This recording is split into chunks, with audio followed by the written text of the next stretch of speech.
Welcome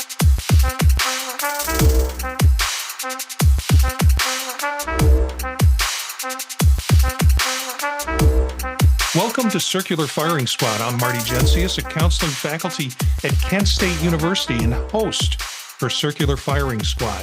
It's a big group. They almost all don't fit on the screen. We've got 7 members, 7 questions, and 7 answers for each question. Questions are generated from each squad member and run from the thoughtful to the trivial.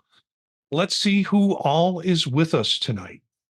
Hi all, Eric Perry, clinical faculty at Southern New Hampshire University. Steph Martyr, doctoral candidate at Kent State University, practicing clinical counselor, co-host Grad School Deconstructed. Elliott Ingersoll, professor at Cleveland State University and host of Applied Topically. Hey, Jenn Cook, associate professor, University of Texas at San Antonio. Hey everybody, Mitch Conrad, second-year graduate student in clinical mental health counseling at Cleveland State University. Gina Martin, assistant professor at the University of Wisconsin-Whitewater. Eric, you're up with the first question. All right, so what movie or video should every aspiring counselor watch? I think you can make a case for so many different movies. Now, one that's suggested to me that I just haven't geared up enough to watch, and maybe I'm not aspiring anymore, and that's okay since I am a counselor. But Ordinary People, I think, is one that probably would be really great. And on the other end of the spectrum, just for more fun perspective, I also use the opening of Breakfast Club to talk about parental relationships, attachment styles that people have with their parents. So I think that's what I'll start off with today. I would definitely say Equus. Why me such stating Equus first account for me? We used to use it in personality theory when we would just pillage that thing for psychodynamic illusions and theory. It was a hoot.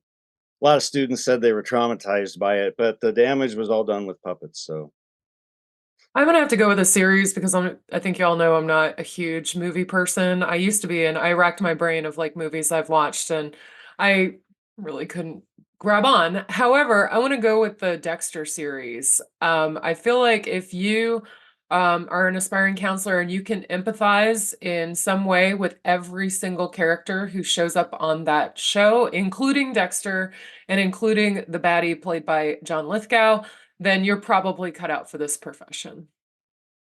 Yeah, my mind kind of immediately went to, because I don't watch as much movies or TV, kind of went to documentaries, kind of like macro level documentaries, sociological documentaries about poverty, documentaries about like where sometimes I think we're not focused, like as a profession, we are less macro focused as somewhere like sociology. And so like looking at like bigger picture issues.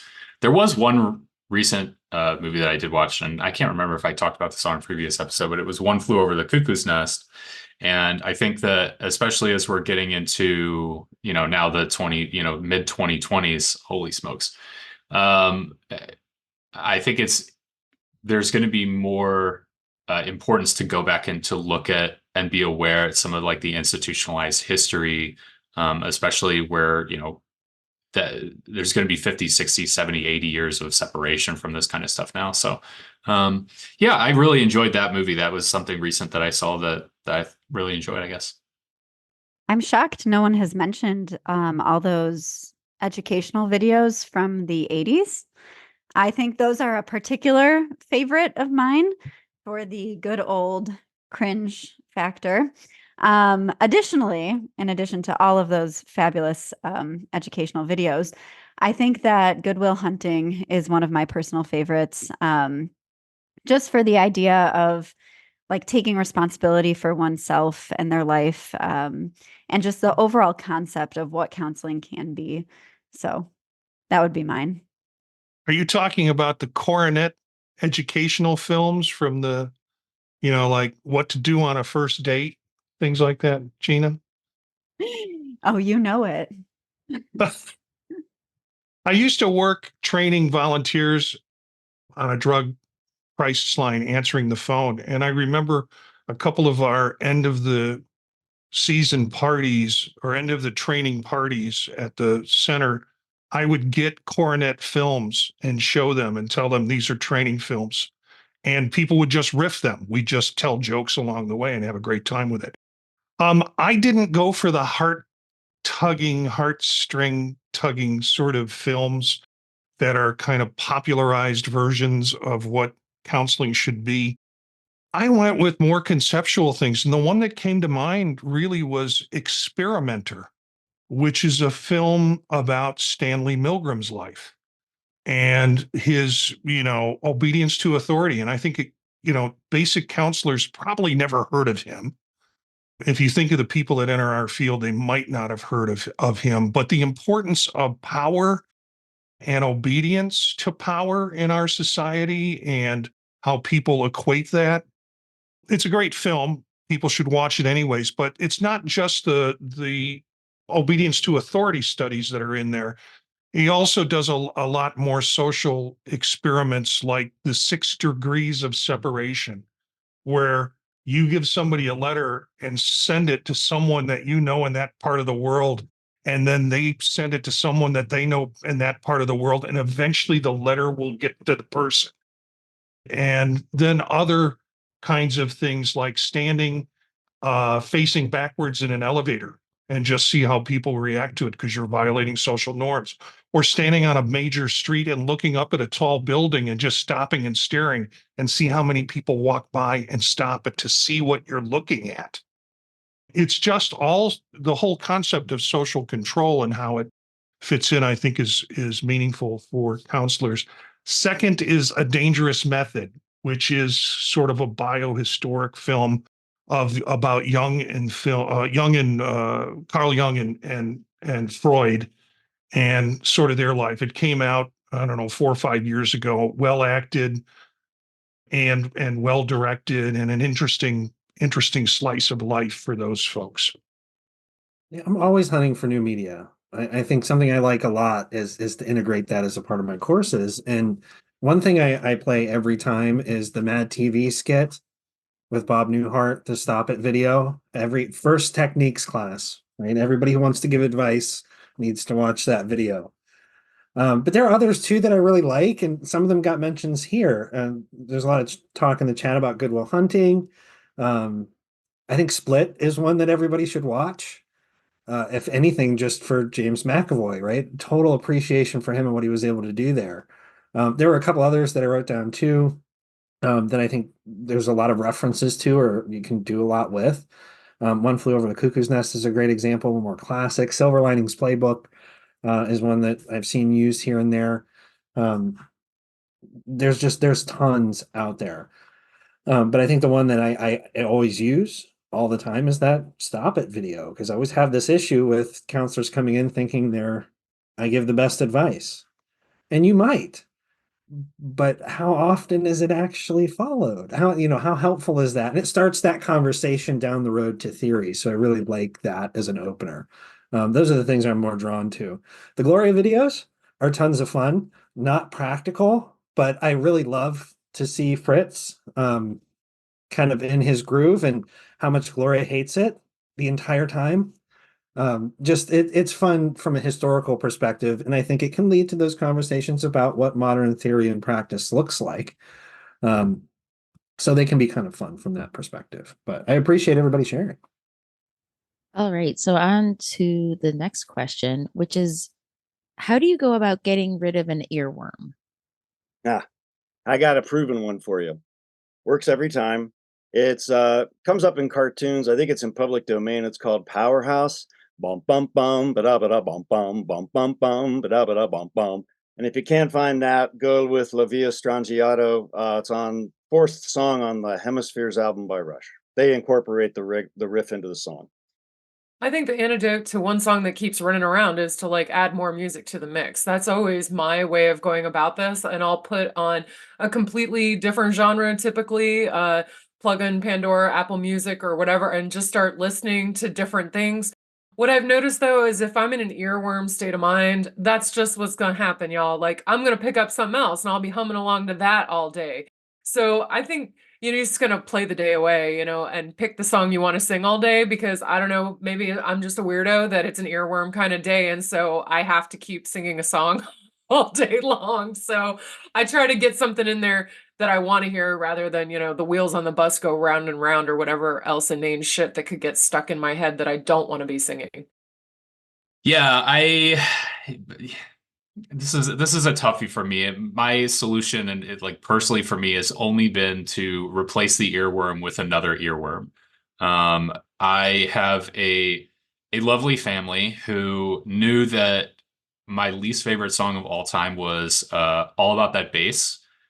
There's just something about it. I can't do it. And I saw this question come up, and I'm not saying it's your fault, Steph. I'm not. But now that song's been stuck in my head as an earworm all day. And really, it's just like totally my fault. Sorry. I'm just hearing No Trouble. I mean, sorry, now it's here. Sorry. It's that kind of song, and I just like there's just something I can't get with that song. So I'm always looking for ways to, hey, just what's another song that I want to play right now ad nauseum for the next 2 hours that I can replace the earworm with, because I got to get All About That Bass out of my head. I hate it too, and I'm a bass player. I hear you. For me, I like to listen to the song that is the earworm. And sometimes that helps and sometimes it doesn't. But I find that if I do that, then it turns into that earworm kind of day, and I will belt it out and I will sing it and I will sing along and I will have Millie singing along, and it's a whole thing. And I think that usually does help because then you get so sick of it that you have to try something else. Mitch and I agree that the best way to get rid of an earworm is to go to another earworm. Whereas he seems to be much more strategic about it. I just kind of accept that I'm going to float to the next thing. It's going to happen. Something's going to trigger it, and that song will be stuck in my head until the next earwig or earworm. Or what is it? Earwig or earworm? They're synonymous. They're both the same. Okay. Well, as the next earwig comes along, I mentioned before the show that over the break I've been watching a lot of Mystery Science Theater 3000, and that theme song is stuck in my head, and it will be stuck in my head probably for a while till something else comes along. I won't attempt to sing it for you, but it is a catchy little tune. And I've got to get it out of my head someday, and something will come along and replace it. Mystery Science Theater 3000. I don't know. I always need a musical palate cleanser, right? Like I need to go back to stuff that I really like, and I think that helps. But I don't fight it that hard either. I have friends that I don't think I've had full conversations with in years, that our entire scope of our friendship is song lyrics and movie quotes. That's what we spend the entirety of our time doing. So I don't try to fight it that hard, but I will pass it along. And I feel like if you pass it to somebody else, it helps share that pain, right? So there's something cathartic about that. You take the chain letter approach. Oh, yeah. Oh, yeah. Share this with 9 people or else you will never, ever get the song out of your head. Yeah. I think when I came up with this, I was in a difficult spot because I had an earworm, but I couldn't figure out what it belonged to. And usually, oftentimes what happens in this is after years, sometimes maybe, a while, Spotify will put onto my random song something. I'm like, and I know, like, right, I'm like, that's it. Okay. Phew. That's like with the ones that I can't get out of my head, but I can't place. Now, to the other one, things that are catchy that I hear, I'm with Gina and I have to just play it out. Because the thing is, I will want to play it over and over and over again. And all of a sudden it just becomes less fun. But, for like at least 2 days straight, it's like all that's happening in my head is the song. Most recently, Shiny by it from Moana, Tamatoa, it also happened to be, I try not to put Bowie into everything, but I was listening to the song and I'm like, they're trying to be Bowie like, and I looked it up and it was true. So that's probably why it got stuck in my head for such a long time. Well, I do have to say this right quick. So let's just say that a couple of weeks ago, I happened to have maybe an old episode of Who's the Boss playing in the background one afternoon. And I remember the episode distinctly. I don't, you don't have to watch Who's the Boss to know what's going on Who's the Boss. And, Angela comes back because she dressed like a teenager and they end up, she and Tony dance in the living room. I could not figure out the song and I grabbed my phone to Shazam it and it was gone too quickly. So I start trying to and I only know parts of the lyrics because it's an 80s song, which means I probably remembered parts of the lyrics wrong because I was like 7 or 8 years old when the song came out, right? So I can't find it. I'm humming it to everybody I know. They have no idea what I'm talking about. And I finally found it. It was Joe Jackson Stepping Out. But okay. Anyway, dun dun dun. That's from me to you. All right. If your current or former counseling program were an animal, what would it be? I don't know. I have to tell you, I sat around and thought about this for way too long. I don't think too much about these questions until we're on the show, but this one, you had me stumped. And I landed, I feel like such a cliche. I landed on dolphins. Number one, because they're like my animal, but number two, because, they tend to go in pods, but they can also be independent. It's very metaphorical, but some people in there are hungry like the wolf as well, but I didn't think a wolf really worked for all of us. But I figured if I slip in some song lyrics here, maybe we can test out our earworm theories. Like how musically inclined everybody is tonight. I think in terms, I was thinking of a couple.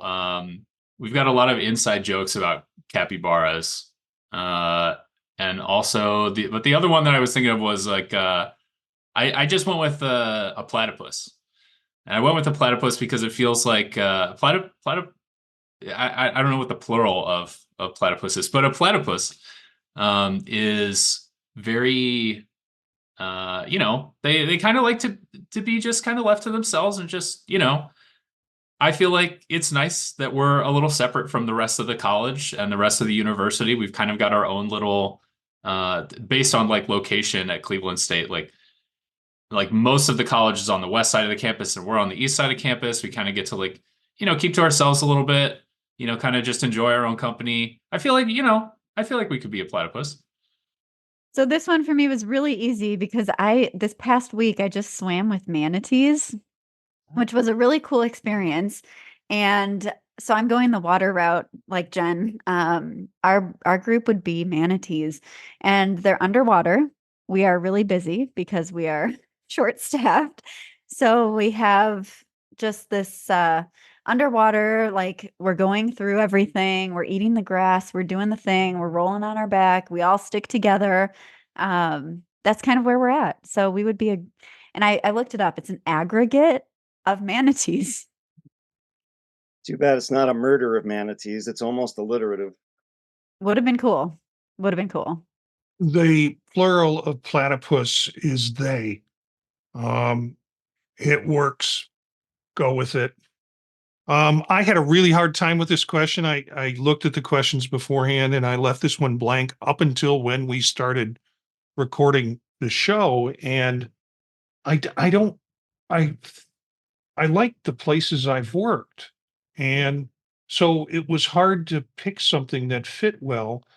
So I raised the question to Google, what's the most versatile animal? Because I think the places I've worked, the people who there are very versatile. And then which one is the best surviving animal? And they came up with an old friend of mine called the tardigrade. The tardigrade is this very, very half millimeter type sized little water flea that has been in the International Space Station. There are ones on the moon that were probably put there. And I actually worked with them when I was a kid as a science project. they survive dehydration really well. And so you can dry them out, and wet them back up, and they start moving again. So I'm sure my program would not be happy to be called the Kent State tardigrades, but that's the animal I came up with. I don't know. I took this question in a different direction. I was thinking about my experience as a master's student. So I was thinking about that program in particular, and possum was what came to mind for me. And I'll explain why. Like you start, and there was just this fear. I don't know. For me, I was first generation, right? Nobody's taken this step in my family before, so I didn't have any context. So I was terrified to begin with, and it felt like. Does anybody remember the movie Major Payne? Mm. It felt like that was my first semester was 3 people talking at me in that very same way, and I just left sweating every classroom. And then, kind of got my feet under me and started to like really get into it. And then they just kind of roll over and play dead. All that fear, all that kind of scariness that went into the beginning, whether that was me or them playing the possum, it turned out to be like this really supportive, really positive experience. So it seemed scary, but the reaction wasn't the same. So possum came to mind for me, thinking about that program. Eric, have you seen the positive possum meme? I feel like I need to. I feel like I'm about to send you like 19 of them. So get ready. I'm ready. Oh, I love the positive possum. All right, I'll wait for the rest. You have to send these to all of us now. Group chat. They're coming for you. Okay. Yeah, I guess my first thought was a flounder. Kind of because it starts off one way and it has a specific shape and movement to it, and then over time it completely goes on its side, so to speak. And looks different, and it's just a kind of a different animal. Not good or bad, just different. So it was something that changed. I was going between that or a chameleon or something, but for some reason, flounder just, yeah, maybe because, okay, I'll just leave it there. Flounder. This was funny because this question came from a playful place. And then I started going through my email today, and the image I got was the program reminds me of a cheetah with an administrative bear trap snapped on one of its legs. Wow. Bum. All right. Too much. Suddenly the Kent State tardigrades sounds pretty good. What's that? There's a flea in the hole and the boot on the something in the bottom of the sea. All right. Are bargain airlines worth the savings? I think I flew Spirit once and I wasn't impressed. I think it's like Spirit and Frontier, kind of the big two. It's actually like a really appropriate question because I'm booking a flight like today or tomorrow. So, and I'm thinking about which airline to use.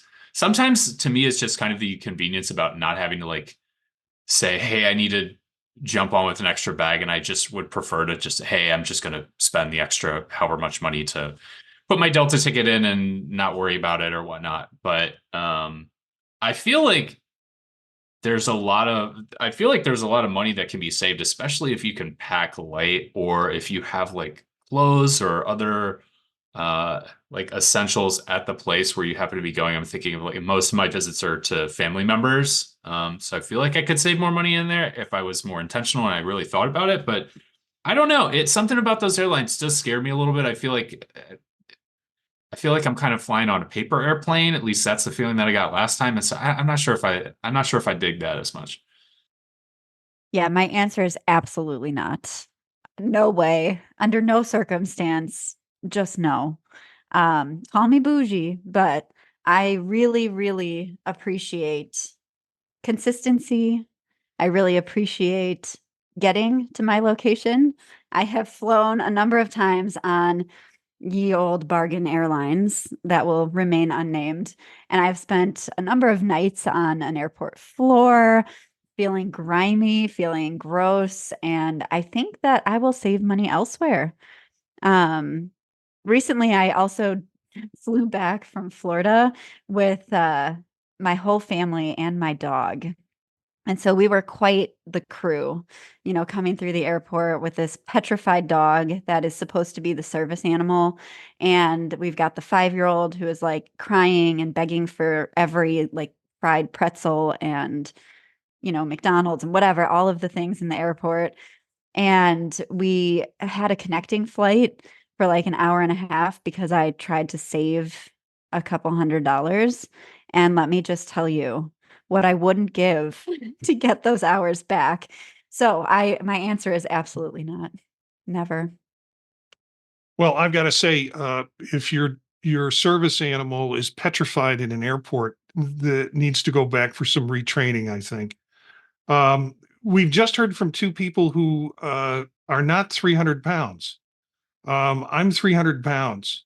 The answer to the question, are bargain airlines worth the savings? No, not at all. Just ask Alaskan Airlines. I was booking an airline for a trip out to Portland coming up in a couple of weeks, and had the option to fly Alaskan before the whole "we're going to suck the door out of the airplane" incident that occurred a couple of days ago. I almost went with Alaskan, and I said, no, I'm just going to play it safe, and I'm going to go with United. And I know I'll get there. I know it'll cost me more. I know what seat I'm getting. I know a lot of things about it. I flew Frontier about 5 years ago when Aileen and I went to Phoenix. But the thing was, the bargain was offset by all the upgrades that we paid to wipe out the savings that we had so we could have extended leg room, et cetera, et cetera. Only flew Southwest once in my life in the encouragement of a doc student and regretted it. And the cattle lanes that we had to at the time, you get your letter and you get in line, and no, bargain airlines are not worth the savings. Okay, so I'm going to be honest. I'll throw the kids and the wife and the family in the van, and we'll drive if we have to, right? If a flight is a necessity, though, I'm 6'2", I'm 300-ish pounds. I don't fit well into a bargain seat. And I have long legs. I'm fairly tall. It's just not comfortable for me. I'll spend the extra money. The point that I was going to make was the same as Marty. I spend the upgrade fees on the bargain flights that equal just a more comfortable flight on a major airline. So really, for me, it's kind of a push anyway. If it's an hour flight, hour and a half flight, I'll rough it. But if it's any longer than that, I'm going to be miserable for 2 days afterwards anyway. It's just not worth it. And not anymore. Not anymore. As a teenager, early 20s, yes. And then, you start to realize all those convenient things that make traveling tolerable are worth it. And the older I get, the more I'm like, nope, let's upgrade. Let's go here, whatever. Because I am not a tall person. And I find regular airline seats to be too small. So even with something like Delta, I'm still trying to get like the slightly upgraded with a little bit more leg room and everything. So I don't even know what to do if you were taller. You'd, just charter a plane. Probably take care of everything. Yeah, for me, flying, it's like being in prison. The only difference is the altitude and the time served. So it's not a pleasant thing to begin with. And then as a time traveler from the 20th century, when I compare my first flight in the 1980s with my most recent one in the 21st century, I'm appalled. I am just appalled. So I've never even looked into bargain stuff because I'm like, I got a lot of structural issues, and I'm going to be miserable anyway. I may as well have a nice seat. Yeah, I mean, I wasn't planning on talking about the changes, but I remember when I was a kid and we didn't fly very often. Most of the time it was we got in the car, but I remember the times we flew in the 80s and you'd put on your Sunday best to go to the airport and to fly on an airplane, and it was like this event. Now, I mean, even on non-discounted carriers, it is crazy. It's pandemonium. This question comes from the fact that, I like to be able to take my mom on trips when I can. And she is all about a deal. And thank God she didn't listen to this podcast. But she believes a deal is airlines like Allegiant that doesn't, you have to pay to put a bag in the overhead compartment. The only thing that's free is what slides under the seat in front of you. And she got this little Samsonite suitcase. It's about this by this that slides under the seat in front of her. However, you can't have a pocketbook. You can't have a wallet. I mean, you can't carry anything else with you except what's on your person. And so she ends up layering all of these clothes on her body. She got these cargo pants just to fly on Allegiant, where she can fit the book she's reading, her wallet, a bottle of water. No joke. Like, you see this woman at security, she is unloading for 10 minutes, taking all of this stuff out of her pockets. And I'm always like, Ma, don't you want to get where you're going? Now, some way, ironically, she has never gotten delayed on Allegiant. There's a direct flight from Tampa to San Antonio. She doesn't get delayed. She loves it. I love them. They're so funny. And I'm like, look, that is not the Dave Chappelle show at 25,000 feet. I don't need it, right? So she just keeps insisting on these discount airlines. I've talked about how Delta loyal I am, and like, they're on my last nerve right now with changing their policies with their frequent flyer program, to be completely honest with you.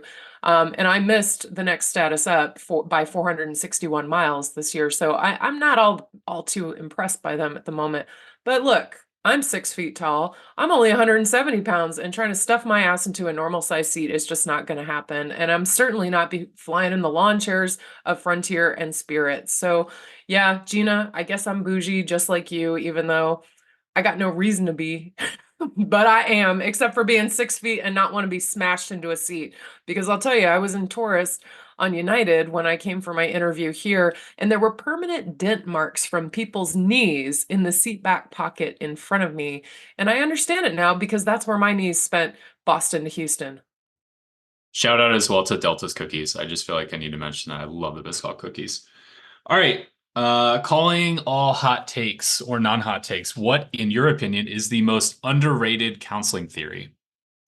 So I'm happy I get to start this one off. I feel like every graduate student that I have taught and that I have met and interacted with always hates on psychodynamic theory. And it is one of my favorites, if not my favorite.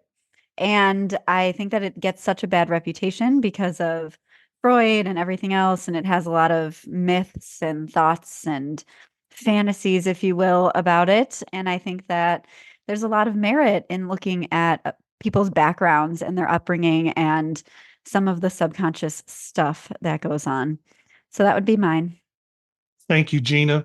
You stole my theory. I would say psychodynamic also, and object relations, and both of those get shit on because of Freud, and most of our textbooks don't give them justice either. They talk about it like it's doesn't have any meaning, but then when you sit and talk to students about how they're conceptualizing clients or how they're interacting with clients, all they talk about is basically psychodynamic drive theory principles. And it's like, you're speaking this way. And they're like, oh, no, no, no, no, no, no, I didn't mean that. It's like, well, you are. And that's okay. It's funny because we have, in the same field, in the same general area, regionally, and I've had just different experiences. I've had a lot more students come in and say they thought they were psychodynamic or thought they knew object relations, and start to process and figure out that they're looking at things more in a solution focused way. They're looking at things in a way that fits more of a CBT kind of perspective.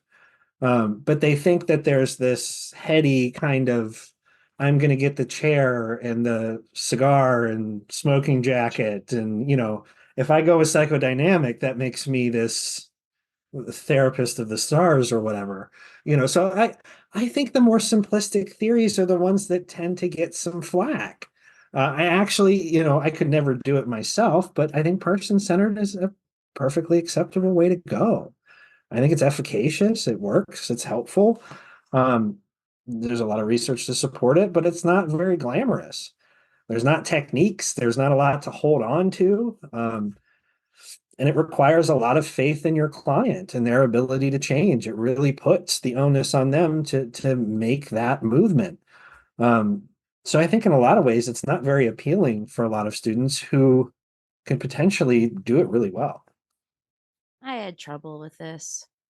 I don't know, because I think, I don't, as far as rating, it's different, right? You have the ones that people use most often or tend to use most often that you were all describing in one way or another, whether people know that they're using those theories or not. But as far as like, so you have like the popular ones or the less popular ones, but are they, wow, it's hard because like CBT, like Eric was saying, it's kind of like it's not as exciting, I think, in some ways. I think it's straightforward, but so is it underrated that way? I don't know, even if it has a lot of efficacy and demonstrates, its usefulness, but I don't hear a lot of people always going existential, and I don't know if it's underrated. It's just one that I would like to have people talk about more and maybe use more, bringing in some of those broader ideas, but being able to focus them into what they're experiencing in their lives at that time, I think can be helpful too. And I think maybe sometimes people are very focused on the specifics about what's going on in clients' lives rather than maybe some of these bigger guiding themes. I think that the psychodrama for sure. And for as much Pearls stole from it, you would think it would just kind of rise by association, but man, I use so much of that, and I blend it a lot with my existential work. And we do a lot of demos in class and things, and they work really well together. But being action oriented and them being able to represent multiple perspectives at the same time and drawing other people into the issue, it's just wonderful. So I vote for psychodrama. I'm on that same train of thought, Elliott, but I'll go a different way to say reality therapy and Gestalt. Kind of hearkening back to the whole stop it thing. I mean, I think that we're in a cultural moment where people just need to hear to stop it and they need to take control and stop it.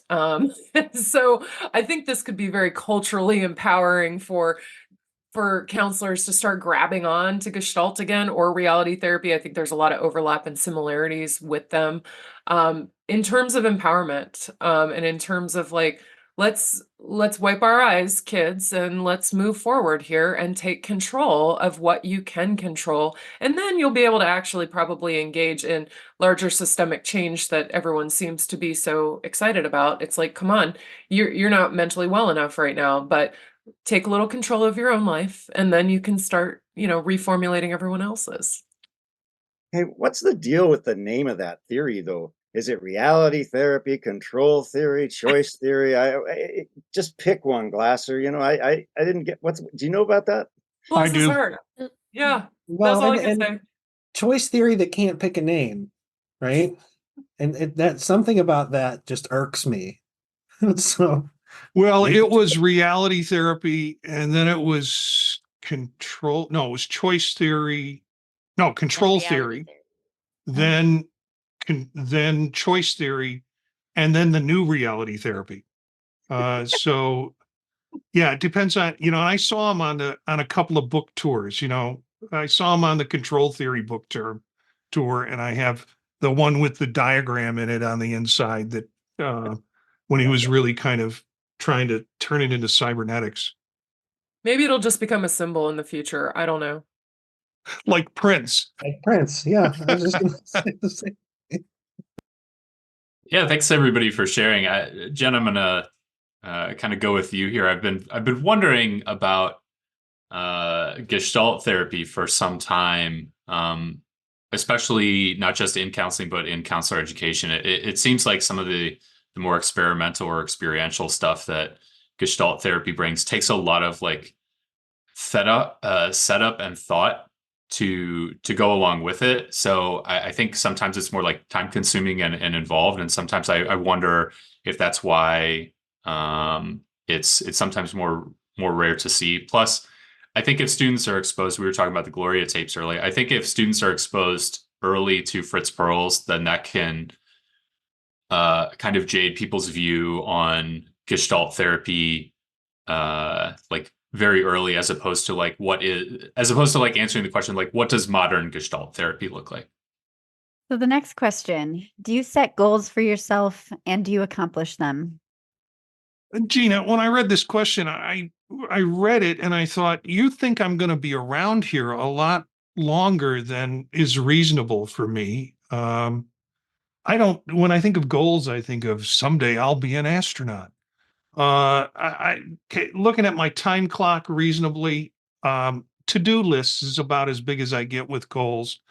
They're all short-term goals. It's jumping from one project to another that I figure I can complete before I expire.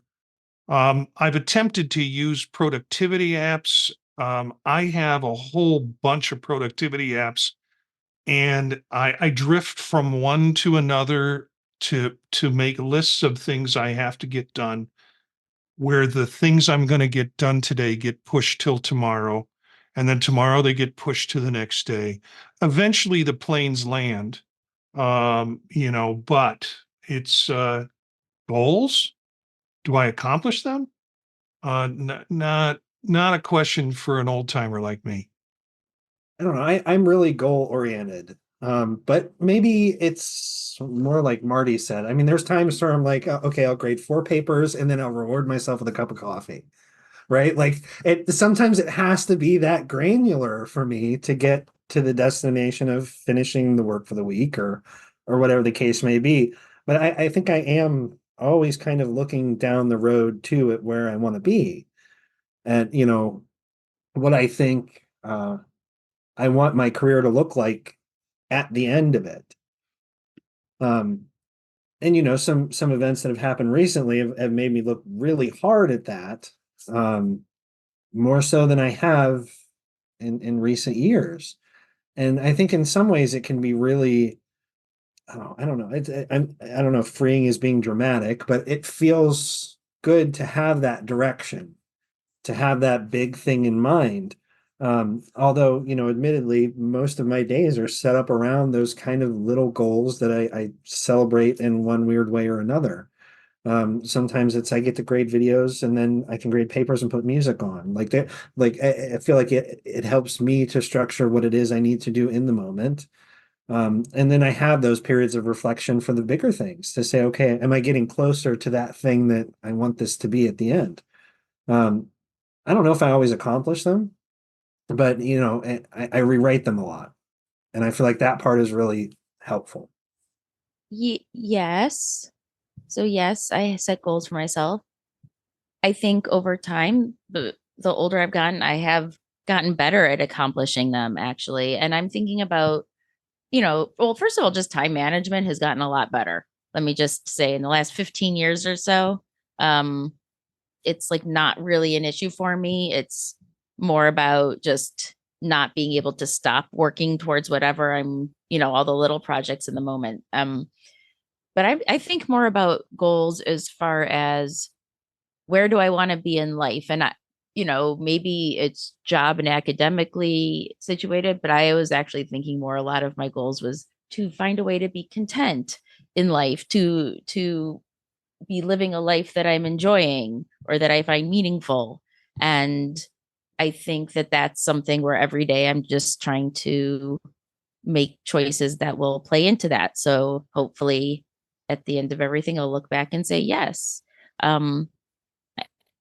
Because day to day, things might not work out. Things blow up in your face. And then it can be like really upset that, oh, I'm such a loser. I didn't reach my goals. But that's not my goal overall. My goal is to be able to handle those things and learn, just to kind of not let them stop me. So the big goals. That's what I answered. Yeah, I do this a lot. I have to, because it's usually about what I'm excited about in the moment. And if I don't set goals, I'll just explode into kind of big picture stuff, go down wormholes, and I won't, so if it's like a paper I'm rolling on, I'll set, months deadlines for how close do I want to be to submit it. And I mean, I just do that and it helps me focus. When it's my time to die, I'll probably be, trying to focus on being mindful. I'll be like, all right, probably got 30 seconds here. Let's just kind of let go and see what this is all about. So yeah, it helps me. Yeah, as one of the ADHD people in the room, like, yeah, goals are like necessary. I mean, and it's, we've got the macro goals. We've got macro goals and we've got micro goals. So, micro goals are kind of the day-to-day sometimes, but also the things that help me to chip away at the bigger things. And, I've kind of like got like different, some of these things are written down, but others are just in my head about like, sort of the overarching goals of like the macro stuff. Like I always think of the line from Jay-Z's song about I'm not a businessman, I'm a businessman. And that's like kind of like my like the biggest macro goal of like, even though I'm not a man, it's sort of like that idea of like there's something bigger here of like creating that brand, creating that personality of like who you are professionally speaking, and what you're going to stand for, what I'm going to stand for individually, and how that's going to play out. I've gotten to the point now where I only set goals that are things I want to do rather than this like need to do things. So I got to tell you, like, yeah, I'm going to accomplish them because I'm setting the goals that I want to do rather than the things I feel like I need to do.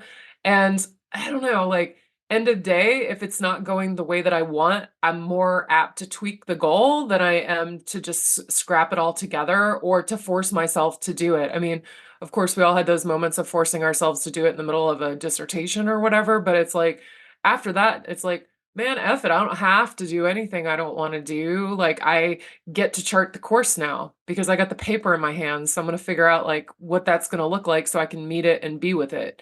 And it's not always wine and roses, of course, but finding that balance in there for the want is what feels right for me with goals because I'm not down for the needs anymore. Hey, Jen. Yeah. How did that little thumbs up in the bubble appear on your screen? Dude, I can't shut this shit off. I don't know what keeps happening with my Zoom, but you will see all this crap pop up in front of me and I can't turn it off. I've tried. And I talk with my hands. Yeah. Let's see what that one does. I don't know. I love it. I like Oh the my laser gosh. show. No, I was Yeah, like the having laser a show's really serious nice. conversation the other day and balloons went off on my Zoom. No joke. Oh my goodness. Um, this was a challenging question for me. I think sometimes I conceptualize goals as like really big picture, macro level, year plus long endeavor kind of stuff, right? Like building a the process of building a more meaningful life. What does that look like? And then what are, I don't know if it's sub goals or objectives or whatever, the smaller steps that fit into the things that I want to do because I want to achieve the greater goal that I have. I've recently been experimenting with to-do lists and I haven't been able to kind of get motivated, scratching stuff off. It's just like, I sometimes I think everything's kind of like I just prefer to keep everything up in my head and kind of just operate that way. I mean, I do like lists sometimes, but I just I don't know. Yeah, it's definitely a more challenging question for me. It's certainly making me think about it a lot more. Okay, so I'm going to have an unpopular opinion. I don't do goals. I Okay, so let me rewind. I did do a lot of goals. I lived my life very much goal oriented. And I think a lot of us did, especially with like PhDs and masters and all of these things, right? Those are big goals, those are lofty goals. And I think that the experience of accomplishing those goals, yes, I wanted those things. Yes, they were good things. Yes, there were those hard moments where you have to just do it. And at the end of the day, like, I still remember the very day that I got my PhD, defended my dissertation. The goal was accomplished. The thing was checked off. The box was checked. And then what? there's this feeling of like this void of like, now I must set the next goal. I have to have the next thing. And what is the next thing? I don't even know, like tenure, maybe, but I didn't even know what job I was going to have. I mean, there were so many different letdowns or, I don't know, disappointments with that, I guess. And so as a result, now, as I've grown a little bit and as life continues to go on, I think that eliminating goals has made me think more about the actual lifestyle I want to lead and like the healthier habits that I want to engage in. And I'm a big list lady, big list lady. Like I have 3 lists sitting here, right here in front of me. So I'm like all about those little tiny goals throughout the day. And some of the bigger goals, I think that they just have to be thrown out the window. Because I think that establishing consistency and establishing like the healthier pattern of doing things is going to be way better than a freaking SMART goal or anything like that. You know, there was an interview on NPR years ago. I heard it live when it was being done, and it was an interview with B.F. Skinner. And it was near the end of his life. And either he had just died or, it just happened to be near the end of his life. And he was going deaf. I mean, because of his age. And so every morning he'd get up at like 5 or 6, go down into his office and turn on Wagner really loud because he was going deaf. And part of the interview, the guy was saying, well, what are you working on now? And he goes, well, I'm working on this paper here and this concept, and I forget what the concept was. And he goes, and if I get the paper done and it gets published, then I'm going to turn it into a book chapter. And if it goes from a book chapter, then I'm going to turn it into a whole book. And it was like he was setting these short-term goals, knowing that he might not make it to a book chapter. And I just thought it was an interesting way to kind of approach what he knew was he was near his end of life. So switching gears a little bit, my question is, what qualities would you look for in a counselor for yourself? I feel like this is something I could do a chapter on, right? Because I think it's been a journey. I realize that, and I'll make this generalization and you're welcome to argue it, but I think we're terrible clients as counselors ourselves. I think we're immensely difficult to deal with. At least I am. So I had to find somebody. If you answer a question with a question for me, I'm gonna lose it, right? Like I'm gonna get irritated really fast. I need somebody who can keep up, who can push back, who will call me out, who will press me, right? Put the pressure on me, hold me accountable. So I know what I need in those things, and I think I didn't for a long time. I thought what I needed was this soft, comfortable place to process whatever, and it's just not what I needed. And I went through this, and I'm thinking about it.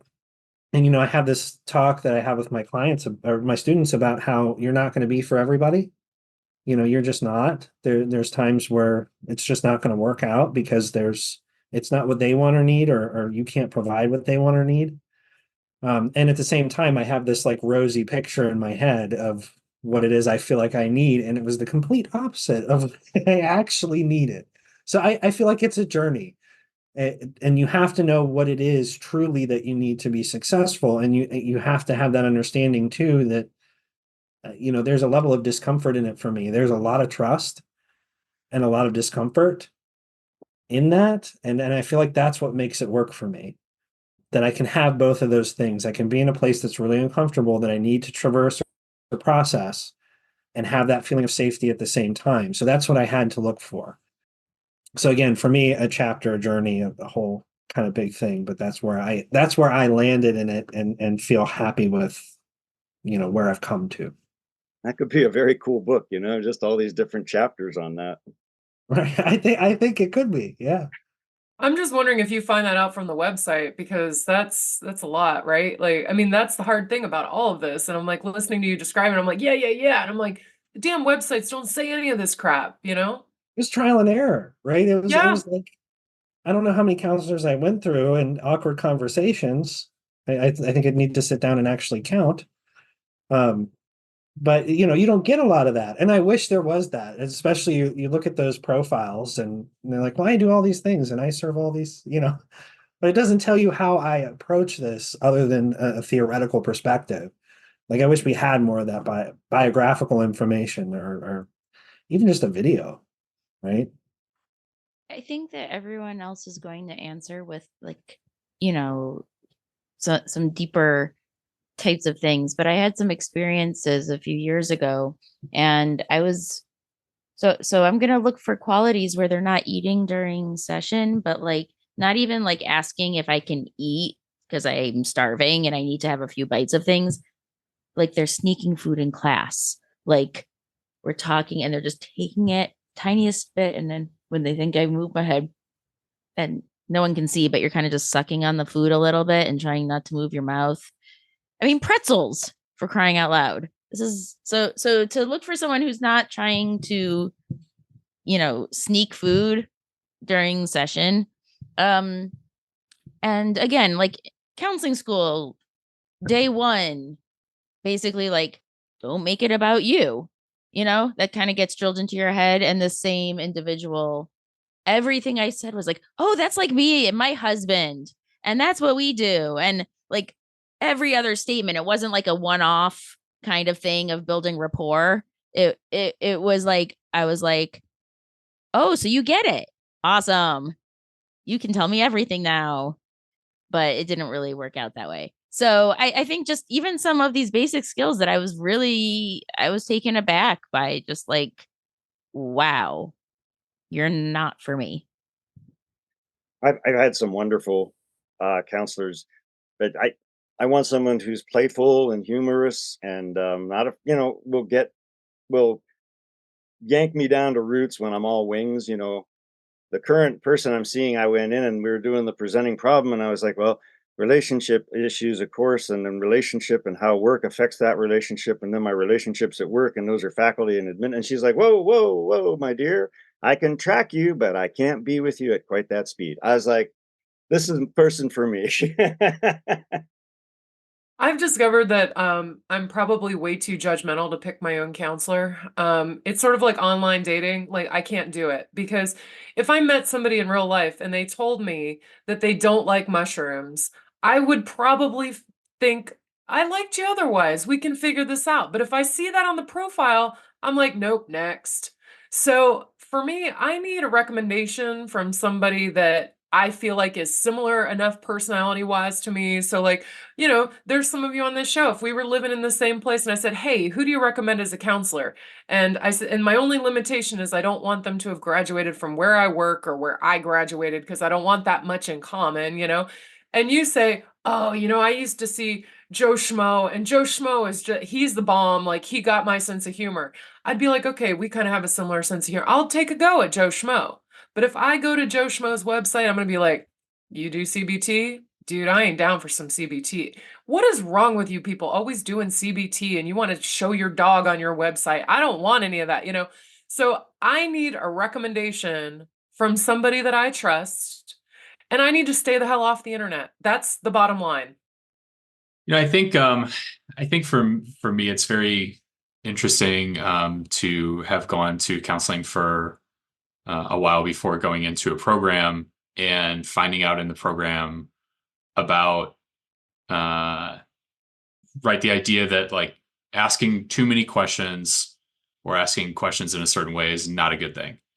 And I want my counselor to be asking me a lot of questions all the time, which is kind of unusual, I think. I think that's just kind of like how I first got into counseling. Was my first counselor was lots of different questions for me working on he's very interested in I think how I was thinking and everything. And it made me be able to do some self-reflection there. So I think, and that's, I think, something that's probably going to be pretty specific to me is looking for a counselor like that.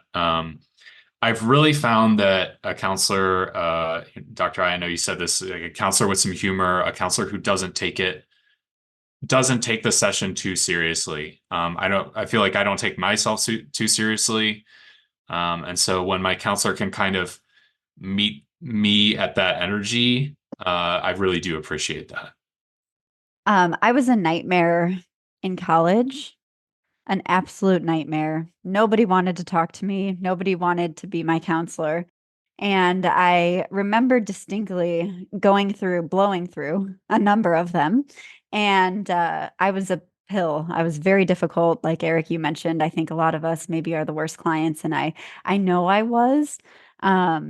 So when I went to Sant Singh, he was this old, very elderly Indian man.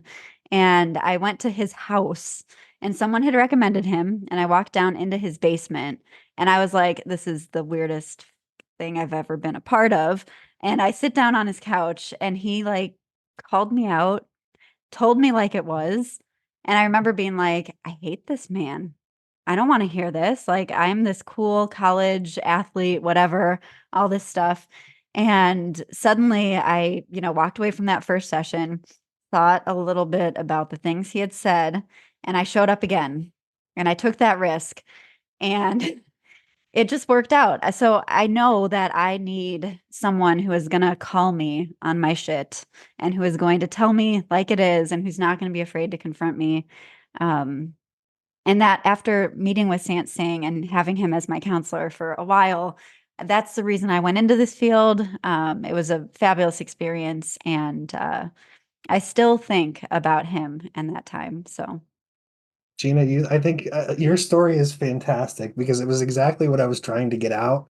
Was that I hate this and I'll be back next week, right? Yes. Like it works. It's not comfortable. It's not great, but it does something. Mm-hmm. That's the feeling that I get when it works. Yeah, and I recommend to students and to people who are looking for counselors who are somewhat counselor wise, go see somebody who has an orientation that's different than yours or that you think is going to push different buttons in you because your what you're drawn to as an orientation is probably where your strengths are, and where you need your work done is probably where your weaknesses are. So go to somebody who you normally wouldn't think to go to. So I'm glad that you got that experience, Gina. This question comes because recently I was looking for a counselor. It's time for what I call a 50,000-mile checkup.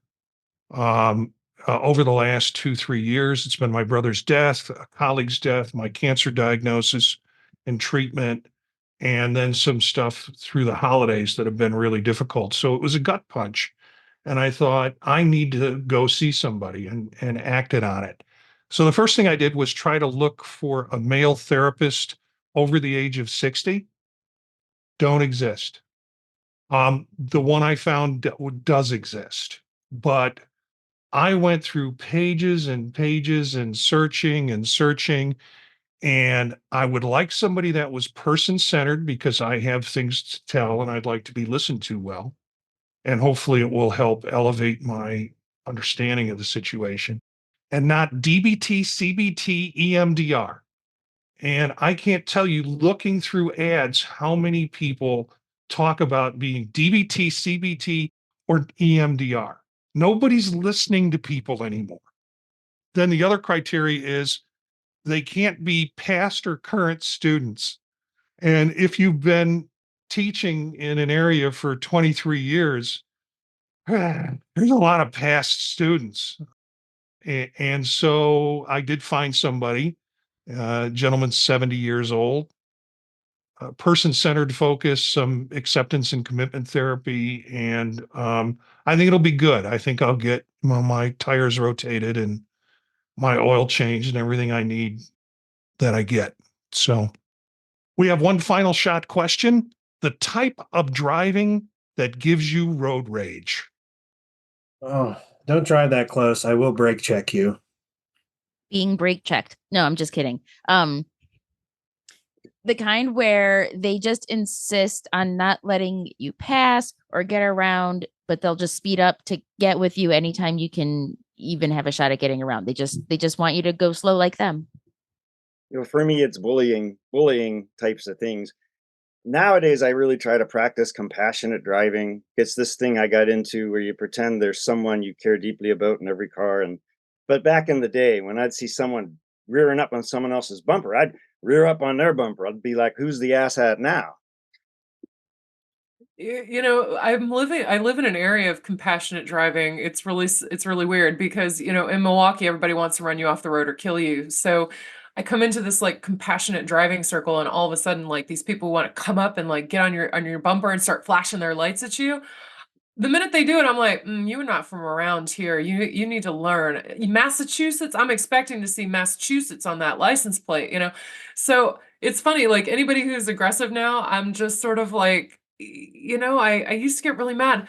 And now I'm just sort of like, I'm going to drive like everybody else and be really cool about it. So I think it's the aggressive drivers. They still irritate me, especially in my own city, because we don't do that here. But they don't really bring about road rage anymore. My road rage is stimulated by my own bullshit.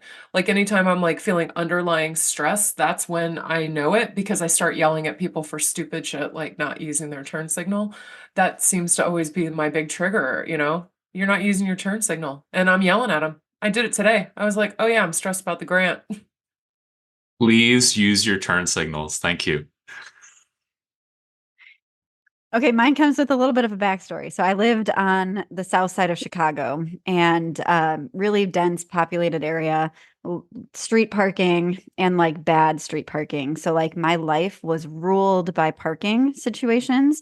So anytime I would leave, I would have to like time it to make sure that I could get a parking spot when I got back. Otherwise, you could be circling for close to an hour or two. So the biggest road rage that I have ever experienced is when you follow someone to their car, like you're inching behind them and you're feeling like a total creeper, and you're just like going along at like 3 miles an hour as they're walking, and you pull up right behind their car and they get in their car and then they sit in it for about 45 minutes. Like, are you kidding me? What are you doing in there? What could you possibly be doing in there? You know that 3 people are waiting for this spot, and their life, their entire schedule depends on this. Yeah, just tell me if you're leaving. Just communicate. That's all. Gina, didn't you place folding chairs out in the parking spaces when you left to make sure there was a space for you when you came back? Oh, there was totally lots and lots of bullshit that went down. Lawn chairs, parking chairs. I know that's the Chicago. That's the Chicago. It's the Chicago sign. way. It's the Yes. Chicago way. Mine are men with little dick energy in big trucks that tail you less than a car length at high speeds, 20 miles over the speed limit, and I'm in the left lane, and some guy's behind me, and I speed up to try and get over in the right lane to let him pass, and he speeds up with me.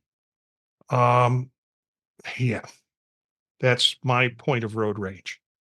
So thanks for the firing squad. All of us together tonight. Eric, Jenn, Stephanie, Gina, Elliott, and Mitch. Look for some of these characters on their podcasts on thepodtalk.net. You can find out more about them at circularfiringsquad.net. Make sure to check out the Tech Savvy Professor podcast hosted by Eric and myself. Our theme music is from Menage a Quad, Real Swing Shet. That's it for this episode of Circular Firing Squad. Ready, fire,